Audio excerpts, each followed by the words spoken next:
People often ask me what books they should buy for their friends, their loved ones, their secret Santa. And I have recommendations, which I'd love to share. Because I am a firm believer that buying a book for someone specifically based on their interests and their traits is one of the nicest ways to show them that you care. It's such a thoughtful gift, but you don't have to sell one of your internal organs on the black market in order to afford it. So I headed over to my Instagram to ask you guys what type of people you are looking to buy books for. And I hope that this video will become your ultimate gift guide for buying books. So let's dive in. Firstly, we have the environmental activist. Okay, so if you're buying a book for the Greta Thunberg in your life, I would recommend the Green Ideas collection from Penguin. It's essentially this new canon of environmental books and speeches and essays, and the designs are lovely. You could buy one, you could buy a couple, you could buy the whole collection. My mum wants something that's interesting but still cozy. Small Pleasures is a book about a very ordinary woman working for a small town newspaper, and she's basically writing a story on a local woman who claims to have had a virgin birth. But while we follow that story, the book, kind of like the title suggests, is about the little things in life that make life so special. Next up, we have the indie girlfriend. I would say you cannot go wrong with Joan Didion. She wrote about like 1960s LA in these really, really honest accounts, and I would recommend Play It As It Lays. Music lover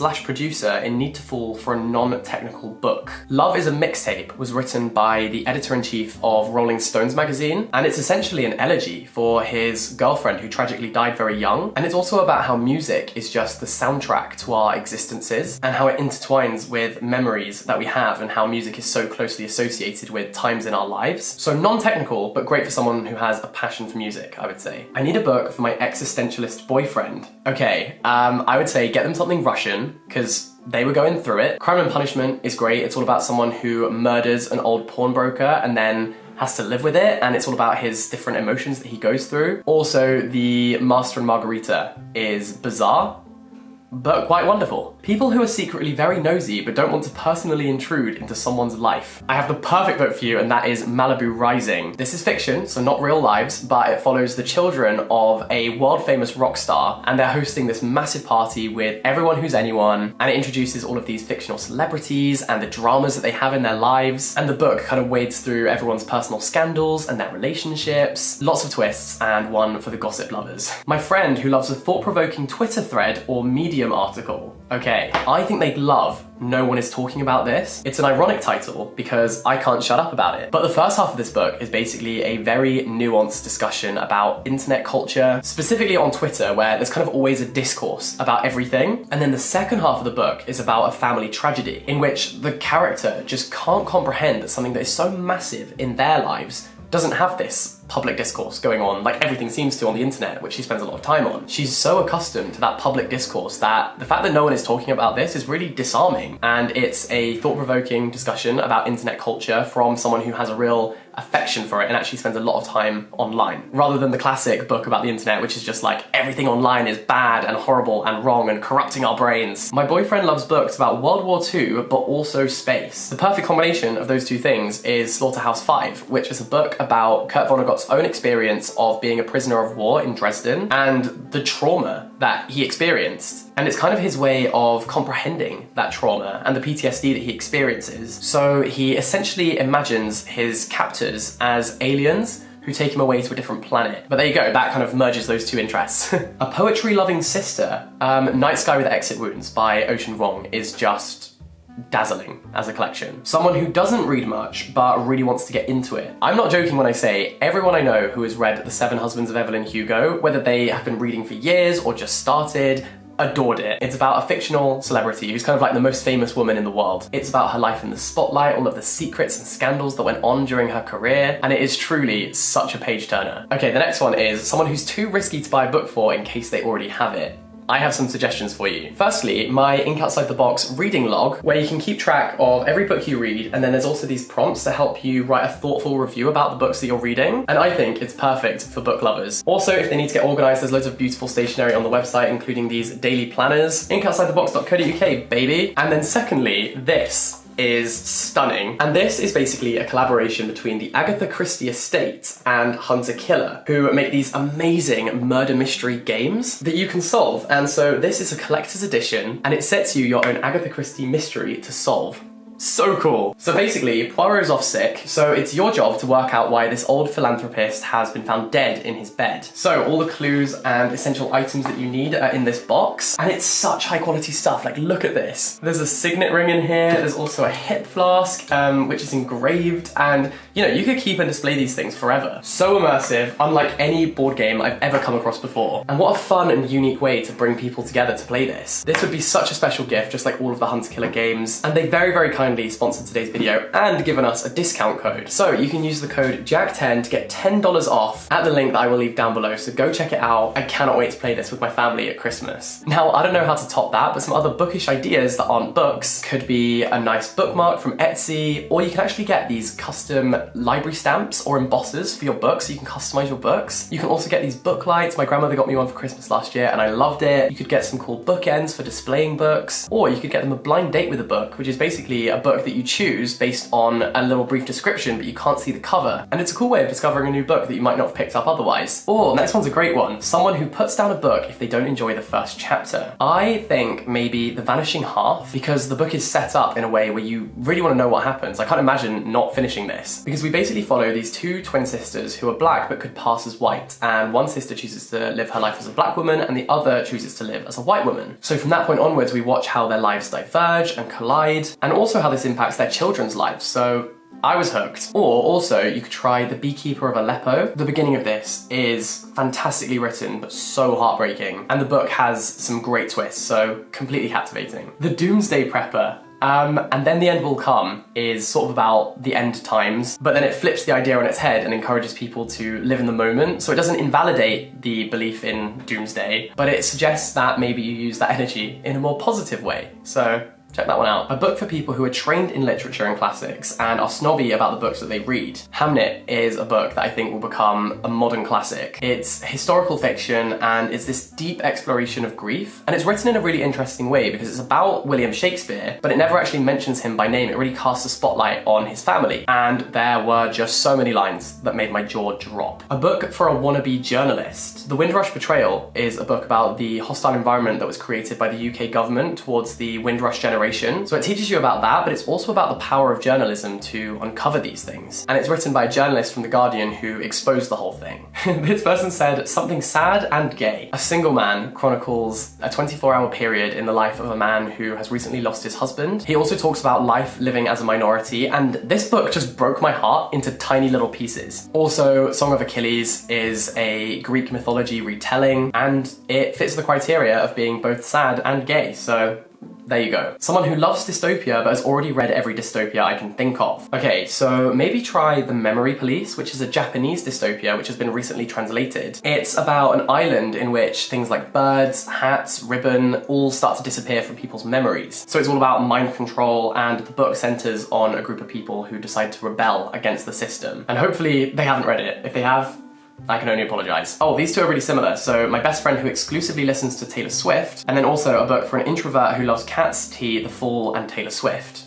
Common theme here. I think that people who love Taylor Swift's writing would really love the writing of Ocean Vuong. He is one of the most exciting up-and-coming writers of our time, and his writing is just exquisite. So I would really recommend On Earth We're Briefly Gorgeous. Amazing. Coming of age, sapphic, and weird.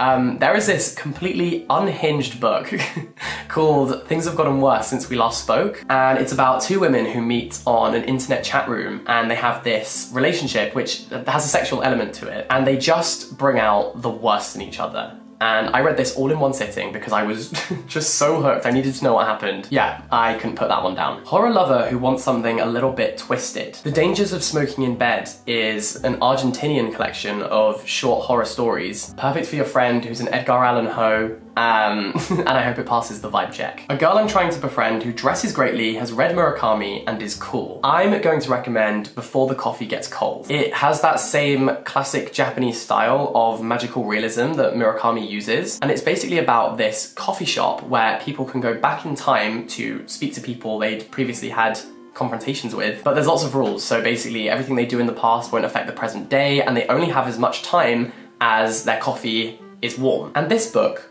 wrecked me. I think it's quite a cool book, and I think it would give you lots to discuss with this potential new friend so that you can become besties. A philosophy lover, a chaotic person with a great analytical capacity. Maybe convenience store woman. It's this little book all about the intersection between feminism and criticism of capitalism, and I enjoyed it so much. It is devastating, but in a very subtle way, and the character is basically forced to choose between having a flourishing career or a successful relationship. And she's essentially this every woman figure. Lots of different voices telling her what she should and shouldn't be doing, and again, this is a great book that you could discuss after finishing reading it. Someone who craves good plot twists but always guesses them really quickly. I think that the book with the most shocking plot twist for me was We Are All Completely Beside Ourselves, but it comes quite early on in the book, which is good if you're like a serial guesser of plot twists, because then you can actually enjoy the rest of it. Then also, Lonely Castle in the Mirror has some great twists and turns, as does Never Let Me Go.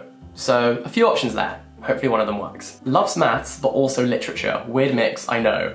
I have the perfect book for you. The Housekeeper and the Professor does exactly this. It's about this retired maths professor who has a really short memory, so he forgets pretty much everything, and his housekeeper has to reintroduce herself to him every time she comes over. But the one thing that has stayed firm in his memory is his love for numbers. And I hate maths, right? It's not my forte, but even I enjoyed this book. It's just completely enthralling. So yeah, that's a good combination of maths and literature. My best friend had a Zoella phase that just hasn't ended, and also loves Korean culture. Okay, love that. Shout out to Baby Otterly. I would recommend Kim Ja-young, born 1982, which is all about the female experience of living in South Korea, but also beyond that, it's also about womanhood more generally, and the things that happen to the character are also backed up with facts of real life events, and it really, really makes you think. A book for people who can't wait for season 2 of Bridgerton. Listen, it's gotta be Jane Austen. I think Emma is her best piece of work. It's all about misunderstandings and miscommunication, and it's genuinely so funny. But also, if you want more of that Bridgerton style of courting, then maybe go for Northanger Abbey, which is another great one of her works. A book for my uncle who loves fishing.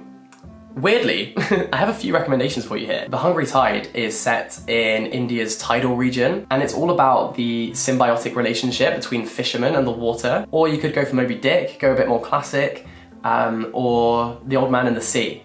So, some very fishy options for you there. Light reads for reading by the pool. Firstly, very jealous. Secondly, I read Queenie when I was on holiday this year, and I really enjoyed it. It has this brilliant cast of a really diverse range of characters, and it's all about this girl who just keeps making bad decisions when it comes to her love life and her friendships and her personal relationships, but it has this really authentic voice, and it's such a page turner. Or you could get Clap When You Land, which is all about these two girls who both lose their fathers in a plane crash, and again, captivating from the get-go. Spiritual people might enjoy Siddhartha. It's about a man who is searching for his faith, but ultimately finds everything that he needs within himself. And it's good. Just please, for the love of God, don't buy them The Secret. Please. Artsy party girl with a 9 to 5 who wants to get into reading but doesn't think she has the time. This makes me think of Lost Girls and Love Hotels, which is about these two girls living in Tokyo who go to lots of parties, they're very witty, and it's also a very sex-positive book. So, maybe check that one out. A Sally Rooney lover who can't find books that just hit in the same way. The most similar writing style I found to Sally Rooney is Exciting Times. It's set in Hong Kong, it's all about human connection and being incredibly introspective, having messy, complicated relationships. But on top of that, there's also wider cultural criticisms and quips. And I also really liked Luster, which is about a woman who is having an affair with a married man, and she actually ends up moving into his house at his wife's request. Again, very messy, and one of the best books to come out of 2021, I think. A book for my dad who likes personal accounts of hardship. Shuggy Bane, I think, fits the bill here. It's about a child growing up with an alcoholic mother, and it is a very, very tender exploration of pride and poverty, and also complicated family love. I want a book that will fill me with love and then break my heart into tiny pieces. Call Me By Your Name will do exactly that. A book about coming to terms with sexuality despite having a homophobic family. Okay, Funny Boy by Shyam Selvadurai is set in Sri Lanka, and it's all about identity politics, coming to terms with who the main character is, but you also learn a bit about Sri Lankan history, which is kind of bubbling away in the background of the narrative. And I think this is just so beautifully written. I think it's an absolute masterpiece. My Dad Wants Something a bit psychological. The Good Soldier features potentially the epitome of the unreliable narrator, told in a non-chronological way, and we basically slowly start to realize that we really can't trust the story that we're being told by the narrative voice. He's being very misleading, so you have to sort of read between the lines, and there's death and adultery and lying. What more could you want? A book for a big fan of Peaky Blinders. Okay, so Brighton Rock is very, very similar. It's about a gang in Brighton, and it has one of the best opening lines of all time. Hale knew before he had been in Brighton 3 hours that they meant to murder him. How could you not read on after reading that, right? People who want to read but just don't have the time, short story collections are your new best friend. I would recommend What I Talk About When I Talk About Love. The stories are very concise and self-contained, but they get you hooked. Also, The House Guest, I really, really enjoyed, as well as No One Belongs Here More Than You. And short story collections are great for people who only read in short bursts, because then they feel like they've actually kind of achieved something, and I think it would encourage you to keep picking it back up to read another story. Fiction for men who only read non-fiction, and then in brackets, I'm trying to get my dad and my boyfriend to branch out. Okay. The Hitchhiker's Guide to the Galaxy is a comedic sci-fi book in which the world ends and the character then ends up kind of going into space, and it's just a bit silly but also good fun to read. Or on a different kind of note, you could go with Misery, which is about a famous writer whose #1 fan kidnaps him and holds him hostage, and it's pretty gripping. I think they'd like it. My two best friends, a Harry Styles fanboy and a Harry Styles fangirl. What an iconic duo. Get them a copy of My Policeman so they can read the book that is being adapted into the film before it comes out. And honestly, I thought the book was phenomenal. Harry Styles is also a big fan of Norwegian Wood, which is one of the best books that I read this year. It will make you want to visit Tokyo so much. And it's about love and mental health and complicated relationships. Yeah, it's very good. Oh no, my friend is going through a breakup and needs a fluffy romance with new comfort characters. Red, white, and royal blue. It's exactly what you need. It's about a fictional Prince of England and a fictional son of the US president who meet, let's say, and it's just a really heartwarming love story. People who love reading sad books and crying about them to you. I mean, A Little Life is probably the saddest piece of literature I have ever encountered. It's about these 4 men in New York City who have been friends since college, and it documents their whole lives and the personal tragedies that each one of them experiences, and it made me ugly cry. Real tears. But also, I would just say be careful about who you buy this for, and make sure you've read the trigger warnings beforehand, make sure they have read the trigger warnings as well. Yeah, just be careful, because we want them to cry, we don't want them to be traumatized. My sister, who just found out she's pregnant, and then in brackets, by accident. The Hungover Games is about expecting a child when you can barely look after yourself, and it's full of this dark, sardonic wit, and I think that they find it really refreshing. My husband, who is training to run the New York Marathon. Wow, okay. I think that What I Talk About When I Talk About Running will really resonate with anyone who loves, well, running. And I think it would be good to motivate him to keep going. And I hope that he smashes it. My friend who is going through a divorce. Okay, so when they decide to take a break from listening to Adele, I think maybe they would enjoy reading Changes, a love story. It's set in Ghana, and it's all about leaving a marriage and negotiating a new single life. A person who likes collecting books but not reading them. Okay, call your friend out. I think that any bookshop lover will become enamored with 84 Charing Cross Road. It's this charming little book which is written as a series of letters in a correspondence between a book lover and buyer in New York City and booksellers in London. So warm, so cozy, and just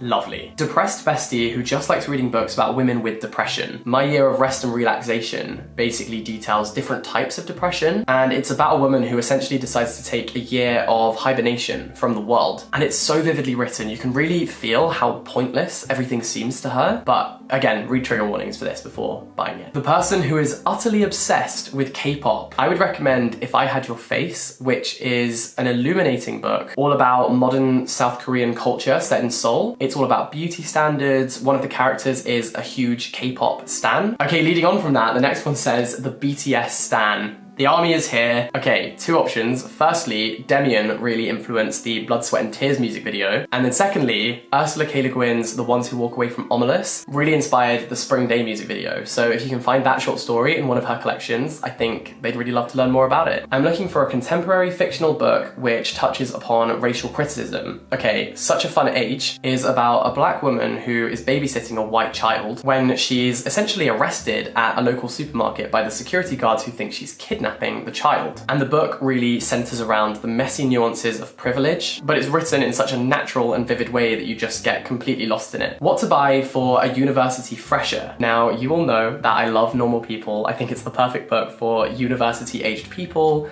thinking about their first relationships and communication with other humans. But as an alternative to that, I also really enjoyed Loveless by Alice Oseman. It is set at Durham University, so it does have a very special place in my heart, but it's all about moving to university, the experience of being a fresher and being away from home. But on top of that, it's also an exploration of asexuality and being aromantic. And I'm so glad I read this book because I feel like in the future, I'll be a much better friend and ally. So I'm very glad that I stumbled upon this book. Oh, or you could get my book, The Universe by Jack Edwards, my ultimate guide to university. Damn, nearly missed an opportunity to plug that. The mythology lover, and then in brackets, they've already read Song of Achilles. Okay, in fairness, everyone loves that book. Ariadne is a new book that has just come out about a Greek mythology retelling, but I would also highly recommend Love in Colour, which is a selection of mythological retellings in a modern context, and it retells those mythological stories from lots of different countries and cultures. My girlfriend, who loves art, especially cubism. Clara and the Sun has elements of cubism. It's a sort of dystopia about the rise of artificial intelligence. And the final one says, my girlfriend just really wants a book about women. I would recommend Girl, Woman, Other. It is this sprawling story across generations about a myriad of fascinating women, and I think it would make your feminism so much more intersectional. So check it out. And on that note, my brain has been completely emptied of ideas. I hope that this has been helpful. I hope it serves as a good gift guide for any time you need to buy someone a book. I'm sure anyone would be really grateful to receive a book that you thought they would love. And if they hate it, you didn't hear this recommendation from me. Thank you very much. There's loads more bookish content on my YouTube channel, as well as tons more recommendations, so don't forget to subscribe, give this video a like if it helped you out, and a massive shout out to Hunter Killer for sponsoring this video. The link is down below. Until next time, all the best, stay in touch, have a wonderful Christmas, and I'll see you soon. Bye-bye.